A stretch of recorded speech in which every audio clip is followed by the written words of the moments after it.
for Disease Control and Prevention on Thursday reports over 40,000 monkeypox cases from 94 countries with 12 deaths. While most monkeypox infections are seen on men having sex with men, a World Health Organization official says there are sporadic cases among heterosexual male and female, like those with multiple sex partners, and even among children.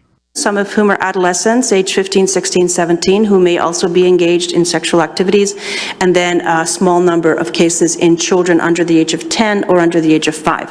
At the moment, these remain sporadic cases. WHO officials say the human-to-dog monkeypox transmission reported in Paris is new but not surprising. Health agencies are now asking those infected to stay away from animals to prevent possible onward monkeypox transmission. Caroline Bongkin, CNN Philippines.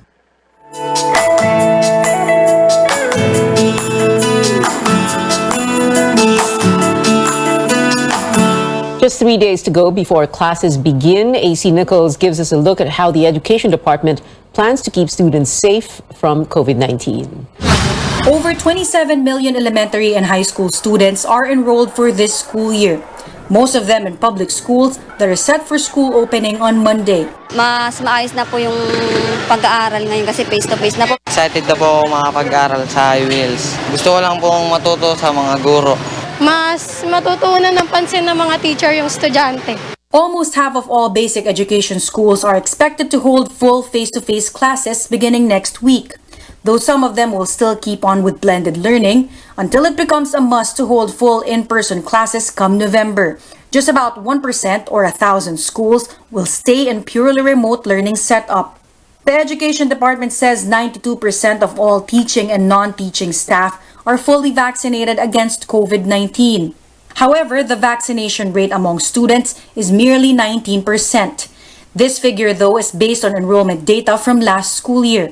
Officials argue that more students may have been inoculated since. We would all like 100% vaccination rate. The truth of the matter is the vaccination program of the national government is not mandatory. That's why kahit na po ganyan ang ating numbers, again, we will not discriminate. We will just have to strictly observe yung ating minimum health and safety standards para po sa seguridad ng ating learners, pati na rin po ng teaching and non-teaching staff. The DepEd says a total of 3.7 billion pesos has been allotted for public schools nationwide. This is for additional miscellaneous operating expenses, including items for health protocols such as face masks and alcohol. Teachers, meantime, get to receive an additional 5,000 peso cash allowance. Yan po ay para makatulong sa kanila, sa preparation din nila for the upcoming school year. Marami po nagsasabi na pinagbibili nila ng chalk and all that. Yun po ay hindi po yun. Yung mga chalk and all that should be part of the MOOE of the schools. Itong 5,000 po ay lalo na yung mga kailangan ng mga internet connection. Diyan po lang nila, parang additional allowance lang po talaga yan for our teachers. The DepEd says it will issue new and updated guidelines for COVID-19 infection control over the weekend. AC Nichols, CNN Philippines. As education officials craft guidelines to prevent COVID-19 among students, a center urges the department to let schools suspend classes should there be an outbreak. Amor Santos has the story. Although schools have until November to transition to face-to-face learning, the Education Department tells lawmakers most public schools are expected to hold in-person classes starting Monday, August 22.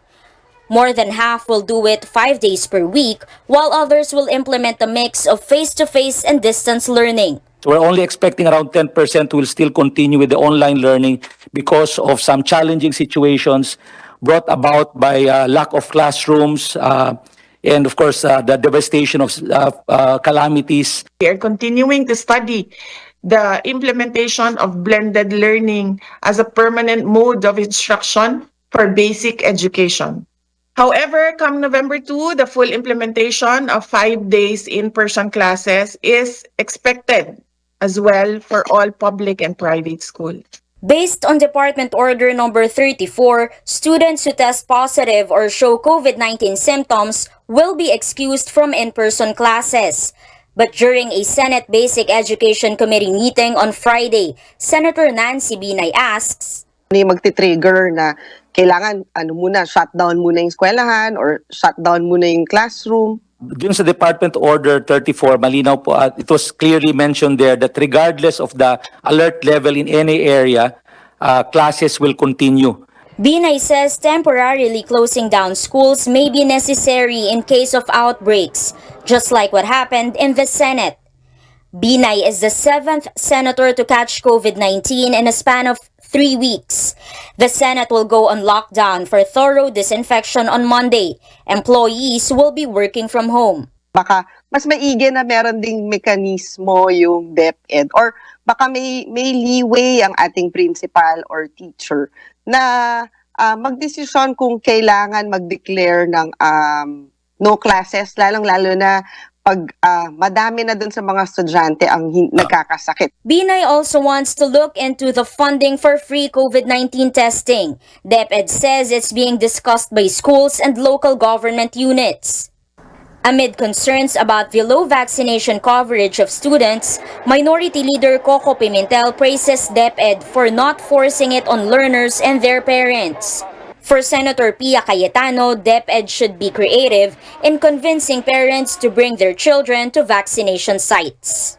Amor Santos, CNN Philippines. Up ahead, as shoppers go in a last-minute rush to buy school supplies, the Trade Department is making sure there is no overpricing. And the Transportation Department warns commuters in and around Metro Manila of a looming shortage of beep cards. Keep it here on Newsnight.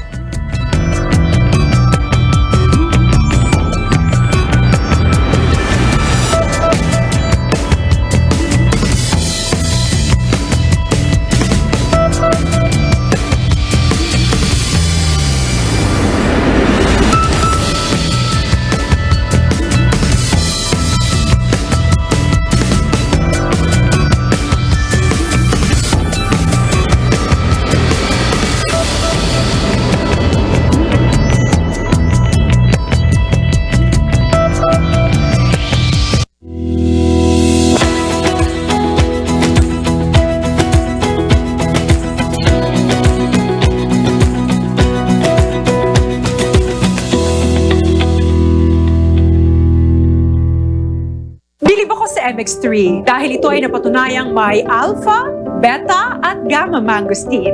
MX3 capsule helps avoid pain discomfort para iwas sakit. Tested and proven na low sodium, cholesterol-free at fat-free. Dito ako sa tunay, natural at original. MX3. Mahalagang paalala, ang MX3 capsule ay hindi gamot at hindi dapat gamiting panggamot sa anumang uri ng sakit.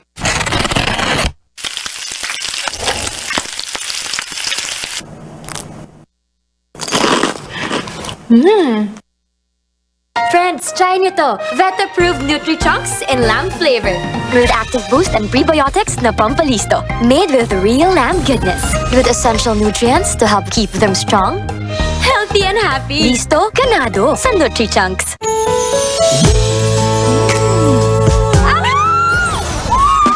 Making life sweet is easy dahil 35 pesos SRP lang ang San Miguel flavored beer. Make life sweet with San Miguel flavored beer. Mula sa pinagkakatiwalaan ko sa kusina, Pure Foods Ready to Eat Caldereta. Expertly prepared, kaya tiwalang easy, saucy sarap in a few minutes. Tiwalang quality time, laging made easy. Pure Foods Ready to Eat.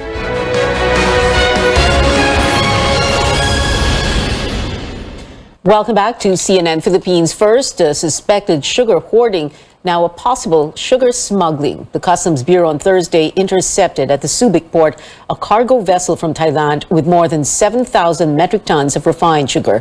That's about 140,000 bags, which the Office of the Press Secretary says had a total tax payment of 45.6 million pesos. Customs officials say the crew presented recycled import documents. They vow to investigate those behind this importation cycle and file charges if necessary. The suspected contraband follows a raid of warehouses in Pampanga and Bulacan. The operation yielded thousands of Thai sugar sacks believed to have been hoarded by importers. Officials say the sugar stock is worth around 220 million pesos. The government is giving owners 2 weeks to prove they have legal documents. Otherwise, they may face hoarding and smuggling charges. Some welcome news for consumers. Expect a price drop in sugar next week. The Office of the Press Secretary says owners of the biggest supermarkets have agreed to lower the suggested retail price, or SRP, from 90 to 110 pesos per kilogram to 70 pesos per kilogram. Carrie Cator tells us how the private sector is trying to help farmers in other ways. The private sector is not sitting back as the country feels the pinch of low sugar supply. Go Negosyo founder and former presidential advisor Joey Concepcion says efforts are underway to strengthen the agriculture sector. Pinag-aaralan pa namin yung agriculture kasi talaga sa contract growing, contract farming ay mahirap. Dapat balansehin natin yung interest ng farmers. Concepcion says the Private Sector Advisory Council will present its plans to the President as soon as it is ready. The council hopes to tap more industry leaders to champion agriculture products, including sugar. Bawat agriculture crop, pipili kami ng isang lead, tutulong rin sa amin para gumawa ng framework. Concepcion is supporting the plan of President Bongbong Marcos to import up to 150,000 metric tons of sugar to protect both farmers and consumers, while Trade Secretary Alfredo Pascual is vowing to explore more options with supermarkets lowering the retail prices. The business expert believes more conscious efforts should be given to the agriculture sector, but he sees no need for a full-time secretary in reaction to the call from Senator Risa Ontiveros. I think the President is getting there. He just wants to make sure na kasi mahirap pa yung agriculture. Carrie Cator, CNN Philippines.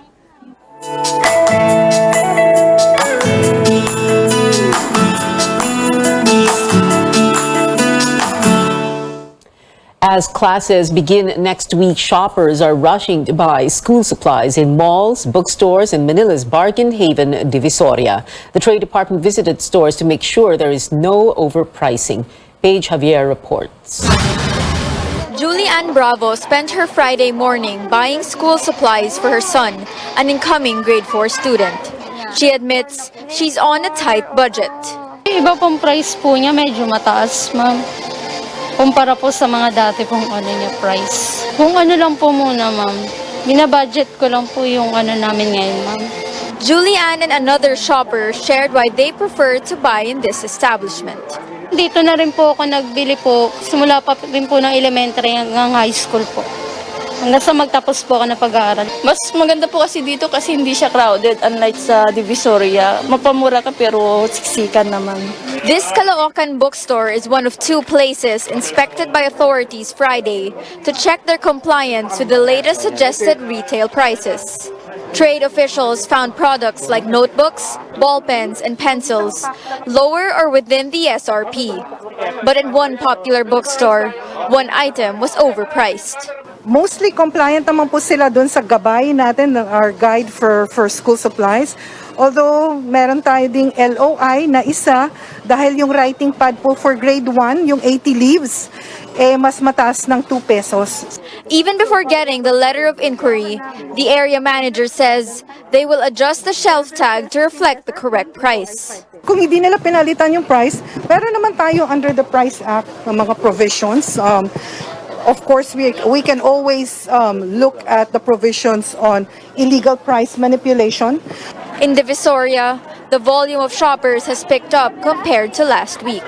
Vendors say most of their prices are the same, except for notebooks, which are low in supply. Notebooks now range from 17 to 20 pesos compared to 15 pesos last week. Despite the crowds, many shoppers say they still prefer to visit Divisoria. Mura mas mura. Dito na sila mamili kaso masikip nga lang. Tsatsagaan nga lang. Paige Javier, CNN Philippines. Students set to begin their daily commute next week for in-person classes may have a harder time purchasing beep cards used to store money for trains, buses, and ferry fares. Our George Quiles tells us why. The Transportation Department says there are now a limited number of stored value cards available for commuters. This is due to the supplier's failure to replenish the cards. Stored value or beep cards are reloadable, contactless smart cards used in paying rail transportation fares in Metro Manila. A beep card with 70 pesos preloaded credits is sold for 100 pesos. Talagang nahirapan silang makapag-produce ng aming pangangailangan dahil dyan sa pandemic. Doon naman sa isang pinagkukuhanan sa Russia, nanggagaling po doon yung isang component or isang gas na ginagamit sa pagpapabricate ng microchips. Yan pong microchips, yan ang inilalagay dun sa beep card. So ngayon, dahil dun sa giyera, naapektuhan din po yung supply nila. With this, the agency is reminding existing users to take care of their cards, with more passengers expected to avail of beep cards ahead of the resumption of face-to-face classes next week. Despite the problem, the MRT3 management says they are already prepared for the opening of classes. Students may avail of the 20% discount on single journey tickets at designated booths at MRT stations. Kami po ay nagbibigay ng assurance na hindi kakapusin itong single journey ticket as compared dito sa stored value. So ang talagang may problema lang ay yung stored value. The MRT3 will also re-implement its passenger segregation policy starting Sunday. This means the first two doors of the first car are dedicated to senior citizens, persons with disability, pregnant, and passengers with children, while the last three doors of the first car are exclusively for female passengers. The rest are open for all. Meanwhile, over at the LRT Line 2, students may avail of the free ride starting Monday until November 5. They just need to present their school ID or their registration form and another ID at the passenger assistance booths to get their free ticket. George Cahiles, CNN Philippines. Other news, lawmakers from the United States visiting detained former Senator Laila De Lima. They secured court permission to see her today at the Philippine National Police Custodial Center in Camp Crame. The Muntinlupa Regional Tri-Court Branches 204 and 256 granted the extremely urgent motion filed by the congressional delegation led by Senator Edward Markey. They were barred from visiting De Lima yesterday because they did not have court permission to do so. U.S. senators have called on the Philippine government to release De Lima and to drop her remaining drug charges after some witnesses recanted their testimonies against her. Getting into China is like entering a fortress as it imposes some of the world's toughest lockdowns because of its aggressive zero COVID-19 policy. Tristan Nodalo, who is in Beijing for a 3-month study grant, takes us there. After enduring 10 days in a centralized quarantine facility in Guangzhou province, south of China, and passing the daily RT-PCR test requirement for foreign travelers, we were finally given the go signal to enter Beijing. This is Guangzhou Baiyun International Airport. Travelers here only need to present a QR code showing that they have been cleared for travel by health authorities. China seeks to boost its local tourism despite the strict COVID-19 measures. Dito medyo mas maluwag na yung mga tao, naka-mask na lang. Yes, sila naka-PPE. Tapos yun, may mga nakikita na rin tayong mga local travelers. From Guangzhou, it's a 3-hour journey to the capital.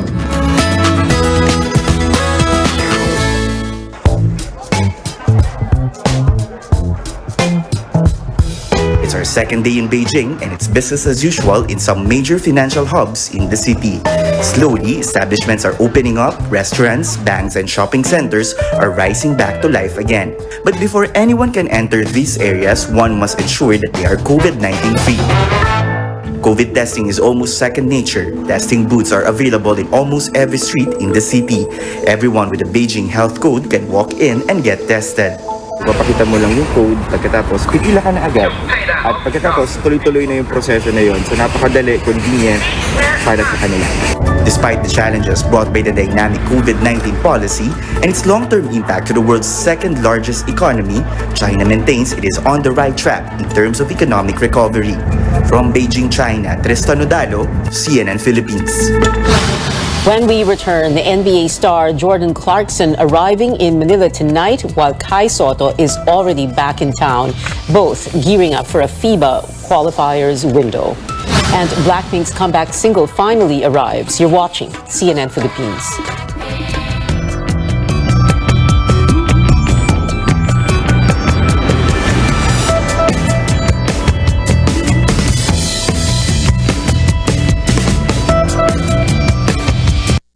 It can be dangerous out there.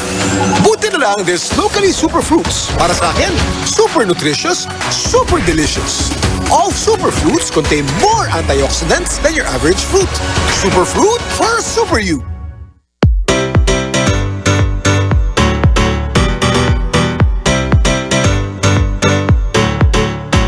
Today we announced our Daikin Air Solution Shop. Daikin Air Solution Shop is the front runner of all of other dealers.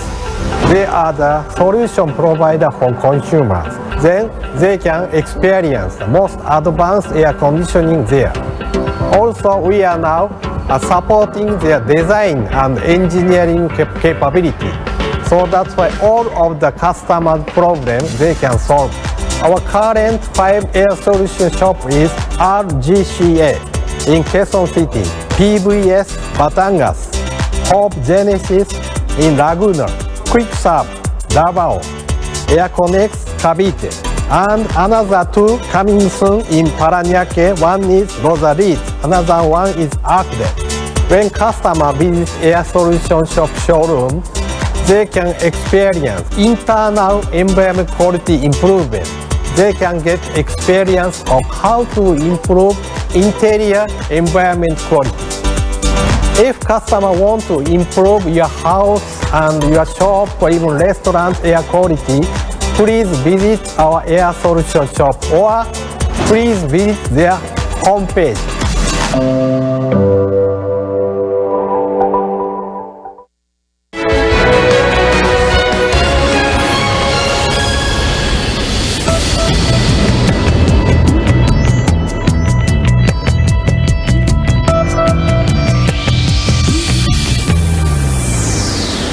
Welcome back. American tech giant Apple has warned its users of a vital flaw in their operating system. According to the company, iPhones, iPads, and Mac computers all share a vulnerability that may be exploited by hackers. Apple has since fixed this fault and advised all users to update their software for protection. Moving on to sports, Filipino-American NBA star Jordan Clarkson is expected to arrive in the country tonight to train for his Gilas Pilipinas stint. In an interview with CNN Philippines Sports Desk, Samahang Basketball ng Pilipinas Executive Director Sonny Barrio said the Utah Jazz player will begin practice tomorrow for the 4th window of the FIBA World Cup Asian qualifiers. On to another prized Pinoy cager, Kai Soto landed in Manila last night. The Australian Basketball League athlete wrote on his Instagram story, "I'm home." Kai will also compete under Gilas, which is set to face Lebanon on August 25th. In the PBA Philippine Cup Finals for the first time in over a decade, the TNT Tropang Giga and the San Miguel Beermen will clash for the league's most coveted title. Defending champion TNT is bannered by last season's finals MVP Mikey Williams, and the Beermen are determined to reclaim the crown after their historic 5-peat reign ended in 2020. Honestly, very difficult, and this is just being as objective as possible. If you take a look at the lineup and how deep and how strong the other team is. Kung kaya namin manalo ng 6 Philippine Cup, so pipilitin namin, but napakahirap eh. Dahil alam naman natin na yung debt pipe namin kulang na eh. Pero we're trying our best na to be cohesive. And maraming bagong players, so they're still learning how to be a competitive team, especially in playing the championship. Game 1 tips off on Sunday at the Araneta Coliseum in Quezon City, but TNT Tropang Giga will play 2 matches without head coach Chot Reyes. The veteran mentor has duties with Gilas Pilipinas with the FIBA qualifiers against Lebanon next week and versus Saudi Arabia on August 29th. These coincide with games 2 and 3 of the All-Filipino Conference set on the 24th and the 26th. But the SVP says it is a sacrifice they're willing to make. There's a bigger calling at this point. No? It's flag and country. And I think we as an organization has always been ready to answer to that call. No? In the past, TNT players, for answering to the call. Rhea says this is an opportunity for the Tropang Giga to prove that they can play well without their head coach. And before we go, the long wait is over. Blackpink's newest single, Pink Venom, has arrived and is pulling out all the stops. Pink Venom is the lead single for their forthcoming album. Here's a sneak peek. Bring the pain like this, that pink venom, this, that pink venom, this, that pink venom. Get 'em, get 'em, get 'em. Straight till you don't like. Whoa, whoa, whoa. Straight till you don't like. Taste that pink venom, taste that pink venom, taste that pink venom. Get 'em, get 'em, get 'em. Straight till you don't like. Whoa, whoa, whoa. Straight till you don't like. The group's album, Born Pink, is set for release on September 16. And that is it for tonight. Join me again on News.ph at 7 p.m. I'm Pia Ontiveros for Newsnight, where we go above and beyond the headlines.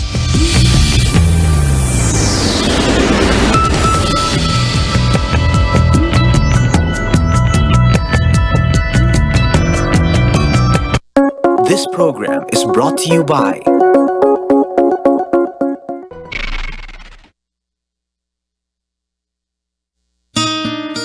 Oh, anyari sa'yo? Ba't nakasimangot ka? Alam ko na. Masakit ang katawan mo, ano? Sa sobrang trabaho?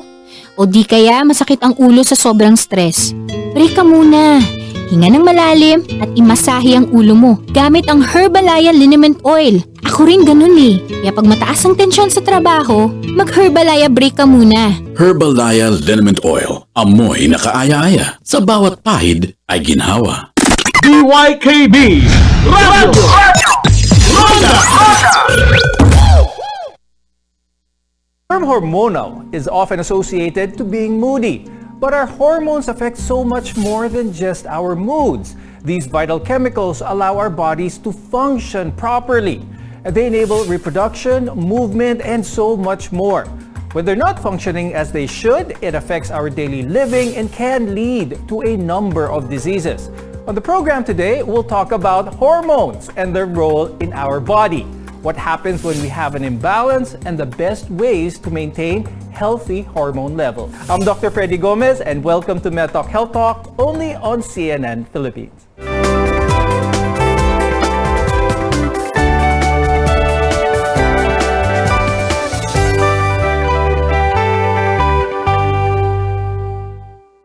Our bodies contain over 100 chemicals or hormones that help us function as we go about our daily routines. Now, our guests are here today to tell us more about the role of hormones in our body and how we can keep our hormone levels in check. With us is Dr. Celeste Ong Ramos. She's an endocrinologist from the St. Luke's Medical Center in Quezon City. We're also joined by Dr. Mia Fojas, who is an endocrinologist as well from Manila Med and the past president of the Philippine College of Endocrinology, Diabetes, and Metabolism. Now, to better understand how our hormones work, it helps to know how the endocrine system functions in our body. Now, Dr. Celeste, please tell us more about this, our endocrine system. So basically, our endocrine system composed of our hypothalamus, the pituitary gland, the pineal gland, thyroid gland, parathyroid glands, adrenal gland, ovaries, testes, and of course our pancreas. So basically, they work hand in hand, okay? So the organs have to secrete hormones, or we call it chemicals. They send signals to be conveyed to the different parts of our organ and to have them proper function. So each organs will have a very specific function. Ngayon, Doc Mia, please explain what exactly are there? Ano ba itong mga hormones na palagi nating naririnig? The hormones function initially even sa conception, no? So, paano tayo nabuo, no? Tapos, and then in the womb of the mother, that yung growth ng fetus, andyan yung hormones. Tapos, it also govern kung magiging babae o lalaki ang baby.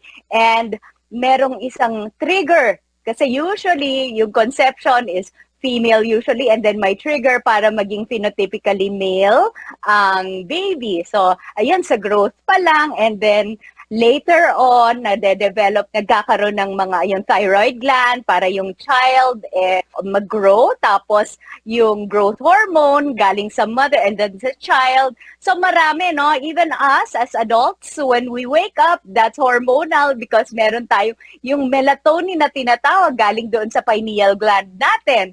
So waking up and sleeping cycles also affect our stress hormones and a lot of other things like indigestion, everyday activities. Definitely my hormone, it makes us survive.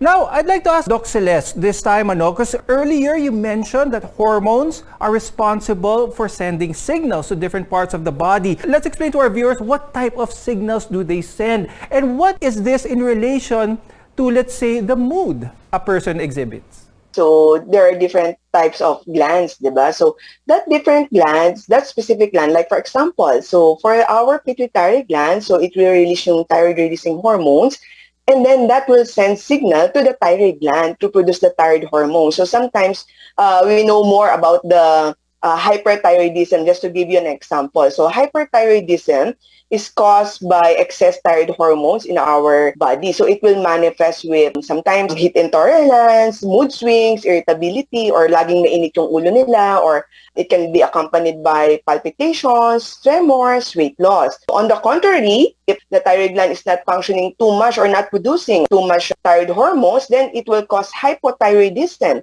So you will have like opposite of the hyperthyroidism. So you will have like cold intolerance, parang laging inaantok, low bat siya, so it affects the mood, no? Parang gusto lang nila, tulog lang sila, or parang ayaw nilang bumangon. So basically, yun yung common na nagiging manifestations nila with regards to the mood, no? So may mga mood swings din talaga. So when there is hormonal imbalance. Now, Doc Mia, let's talk about some of the most vital ones para sa ating mga viewers. Let's just talk about three, some of the most important ones. Let's talk about cortisol, let's talk about insulin, let's talk about the thyroid hormone. Going first, yung siguro sa amin, mga endocrinologists, pinaka-importante ang cortisol because this governs a lot of organ systems, no? So yung cortisol, yun yung tinatawag na main steroid. Yung steroid, may sarili tayong steroid sa ating katawan.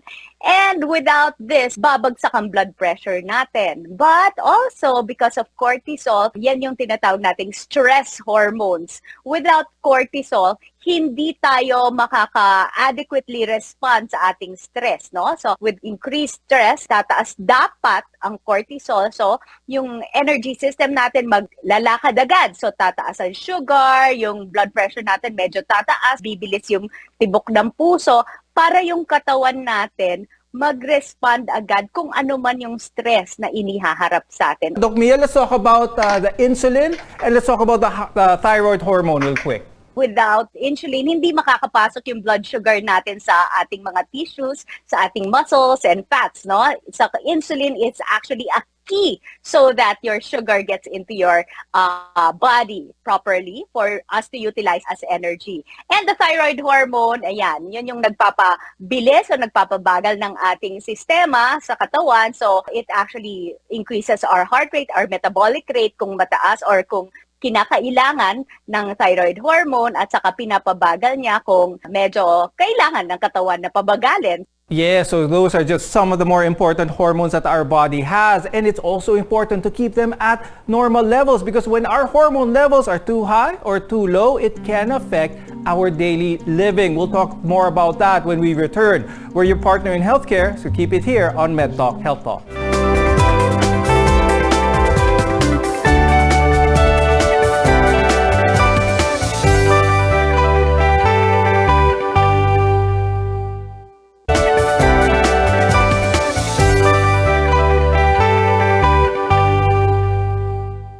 I'm Dr. Freddy Gomez and welcome back to MedTalk Health Talk. Our hormones are chemicals that allow us to carry out our daily functions. They do so by sending signals to different parts of the body. But sometimes these hormone levels can get too much or there may not be enough of that. So, Dr. Celeste, let's go through some of the causes ng pagkakaroon ng imbalance of these hormones. So yung mga more common, no? So one, pwedeng hereditary siya, like for example, for the thyroid conditions, minsan namamana yung, lalo na yung mga pagiging hyperthyroid, no? Common kasi yan sa mga kababaihan, and of course, pag may family history tayo, so one, pwedeng nasa genetics natin. The other one naman, of course, pwede rin siya yung dahil sa pwedeng inborn, pag nung pinanganak sila, nagkaroon ng mga congenital developmental, no? Like for example, yung mga dwarfism, so pinanganak sila, medyo may kakulangan sila sa growth hormone na deficiency. The others naman, of course, yung mga endocrine disruptors. So when you say endocrine disruptors, nung pinagbubuntis pa lang yung mga baby, minsan yung mga mothers na exposed na sila dun sa mga chemicals like mga pesticides or yung mga plastics or yung mga laging nasa microwave. Kaya usually, isa din yun sa mga reasons kung bakit nagkakaroon ng mga endocrine abnormalities, no? And then of course, pwede rin yung mga medications. There are still medications that can affect our hormone production, no? So, kaya madaming factors that can really cause yung mga endocrine abnormalities natin. Now, we also mentioned that diabetes can occur when our insulin levels are interrupted. Pag-usapan naman natin yun, Doc Mia. Could you please explain this further for our viewers? Because diabetes is so prevalent here, dito sa Pilipinas. Insulin is a hormone that functions like a susi. It's a key para makapasok ang sugar natin sa ating bodily tissues like the muscles and to store yung sugar as energy in fat cells, ganon. So, without the insulin, your sugar will remain out there and damage different organs like your kidneys, your eyes, of course your heart. Kaya yung iba lumalaki yung puso, nagkaka-heart failure. Yung iba, mas madaling nagkakaroon ng stroke or high blood kasi nagiging sticky yung tinatawag na cholesterol, mas madali silang nag-a-attach doon sa ating blood vessels. Kaya mapapansin ninyo, maraming may diabetes na mataas pa yung cholesterol at madaling nagkaka-heart attack o kaya nagkaka-stroke. By now, our viewers really know the importance of having well-regulated hormones sa ating katawan. Now, we've been talking about hormones and how it affects adults in general. Now, let's talk about a hormonal imbalance and how it affects a child, because growth hormones are vital in a child as they develop. However, there may be factors that can lead to a deficiency, causing them to be stunted or short for that matter. Now, Doc Mia, tell us, what exactly are growth hormones and what are some of these factors na nakaka-apekto lalo na sa mga bata? Importante siguro sa mga parents or wannabe parents sa information na to. Let's go. The mas basic doon na. Growth hormone, of course, it functions to make our children grow. Also, it has other functions sa mga adults. But since you introduced the topic on children, no, growth hormone makes your child grow up. So it's for the development of the bones and other organ system. But mainly, since we're talking about the short stature, no, growth hormone, tumataas siya sa mga bata. Yung spurts, no, lumalabas siya sa blood ng bata pag natutulog sila. So, ang growth hormone deficiency happens usually if there is a genetic problem sa bata. So, hindi yan ganun ka-common. However, merong kailangan dinedetect yan early on kasi kasama yata yan sa neonatal screening para as early as possible mabigyan ng bata ng injections ng growth hormone. Pero yung iba, na late na diagnose, nakikita na lang nila, parang hindi ganito katangkad ang asawa ko or ako when I was growing up, tapos may delay yung bata. So, merong iba't ibang kaakibat na genetic problems usually pag may growth hormone deficiency, and they have to consult their pediatric endocrinologist for this to be screened. We've been talking about the roles that our hormone plays in our body, and having irregular levels can be harmful and cause a number of hormone-related illnesses.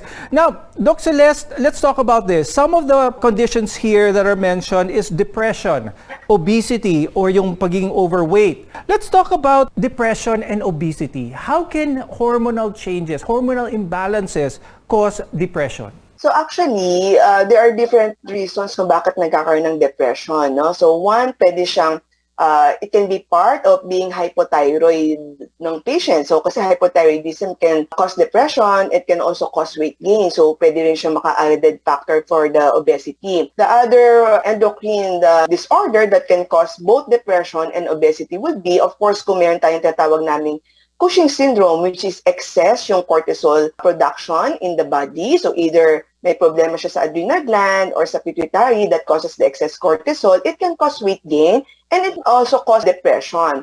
And then, of course, indirectly, once you have, sometimes when you have patients na uncontrolled yung diabetes nila, usually sila yung mga obese, no? Sometimes meron na rin sila, nagkakaroon na rin sila ng mga mental health issues like depression, no? So, kaya madaming endocrine cause that can manifest both with obesity and depression. A lot of people might be watching this and say, I'm overweight. I've been trying to lose weight but hindi nangyayari. I might have a hormonal problem. How common is this, Dr. Celeste? Talk about this a little bit more for our viewers. Yeah. So usually we have a referral, no? So kasi tagal na lang nag-try mag-weight loss and then nagtatry na rin sila ng different diet strategies, especially yung mga nag-try na ng different exercise regimen, and then to find it out lang pala na meron pala silang hormonal problem. It's not that common kasi siguro in reality, in my practice, baka 1 to 2 lang yung nakikita ko nagpapa-check up because of weight, no? But for those patients, no, so we have to screen them. So we screen them for TSH, so we check for their thyroid hormones, we check for their cortisol as well. So that is a part of the guideline for managing obese patients, no? Okay. Especially kung sasabi nila nagda-diet naman sila and yet they don't get their weight loss target. Fortunately, though, there are ways to manage our hormones. When we return, we'll talk about treatments or management styles that you can do if you're having problems with your hormones, and tips to maintain your endocrine system being normal and healthy. Because your health is our mission here on MedTalk Health Talk.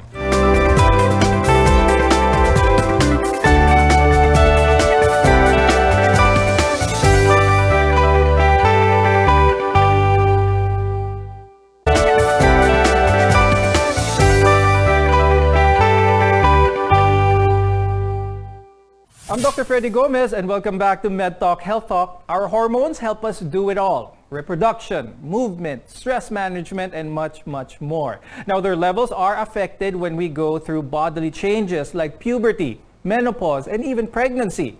But sometimes lifestyle factors and illnesses can keep them either too high or too low.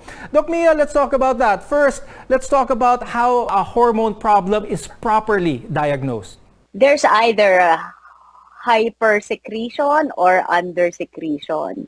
So, ang maganda kasi sa ating endocrine system, meron siyang tinatawag na feedback mechanism. So, normally, pag ang feedback ay normal, so, kailangan pag may oversecretion, magsisignal, let's say, sa brain na, ay, ang dami ko nang sinesecrete. Sasabihin ng brain, okay, bawasan natin ang secretion mo. So, kasi yung central gland talaga for governing the release of these hormones would be coming from the brain. That's what you call the pituitary. Now, how do we diagnose hyper or under secretion? It is actually based on yung feedback mechanism. Halimbawa, kung sa tingin namin mataas ang cortisol ng isang pasyente o mukha siyang tinatawag na Cushing's, no? Cushing's disease o kaya Cushing syndrome, o na-check namin kung gaano kataas yung cortisol niya.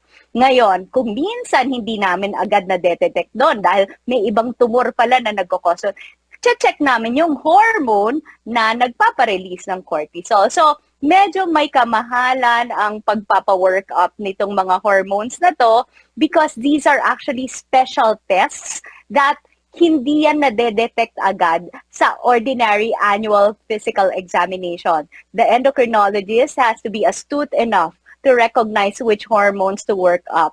Reminder to our viewers, if you think you have a problem with your hormones, it's best to go to a doctor who is very well trained and adept with your endocrine system. Now, Dr. Celeste, pag-usapan naman natin kung ano ang treatment usually kapag isang tao ay na-diagnose with a hormonal problem. Usually here on the show, we talk about medical management, gamot, iniinom, or surgical management. Are both types treatment option for those with hormonal problems? Pag-usapan muna natin yung gamot, which is more common pala among the two.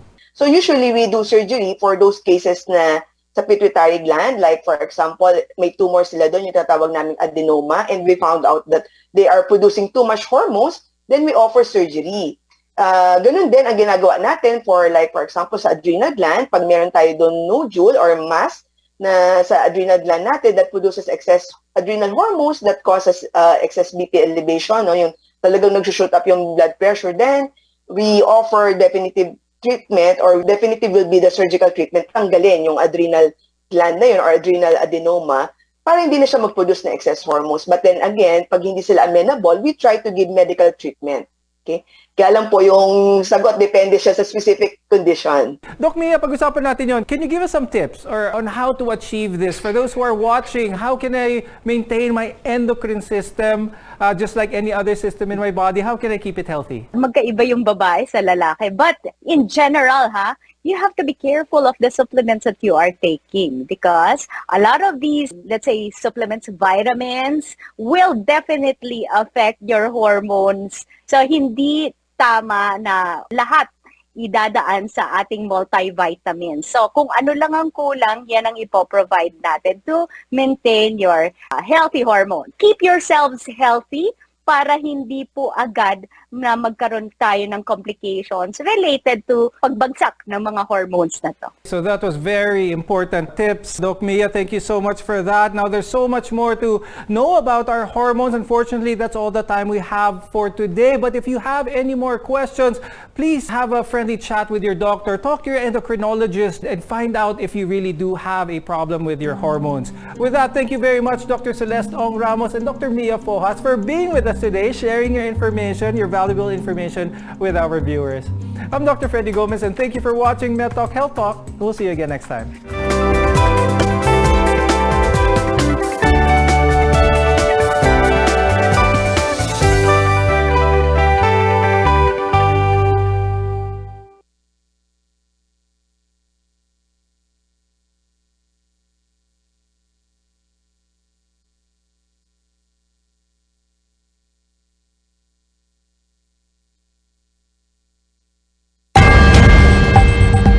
Let's get ready to rumble!